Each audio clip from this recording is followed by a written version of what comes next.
সেই কথা যদি আমার না হয় তাহলে তার থাকার জায়গা জাহান্নাম।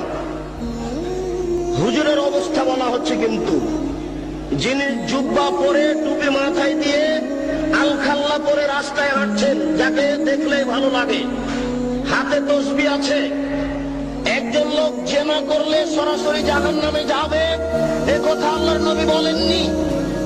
একটা লোক চুরি করলে সরাসরি জাহান্নামে যাবে এ কথা আল্লাহর নবী বলেননি। পিতামাতাকে গালি দেওয়া পৃথিবীর দ্বিতীয় মহাপাপ, পিতামাতার অবাধ্য চলা পৃথিবীর দ্বিতীয় মহাপাপ। এরপরেও যদি মানুষ পিতামাতার অবাধ্য চলে সরাসরি লোকটা জাহান্নামে যাবে এ কথা আল্লাহর নবী বলেননি।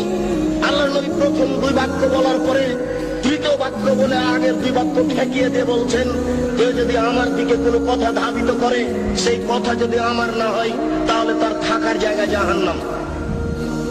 এবার আপনার সাথে আমার কথা, আপনি যেদিন ক্লাস 2 এ পড়েছিলেন সেদিন একটা গল্প পড়েছিলেন।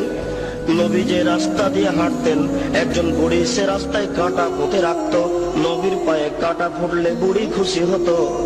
একদিন দেখলেন নবী রাস্তায় কাঁটা নাই, তিনি ভাবলেন বুড়ির কিছু হয়েছে। তিনি বুড়ির বাড়ি গেলেন, দেখলেন সত্যিকারই অসুস্থ, তিনি পরিচর্যা করলেন, বুড়ি ভালো হয়ে গেল। ঘটনা যে মিথ্যে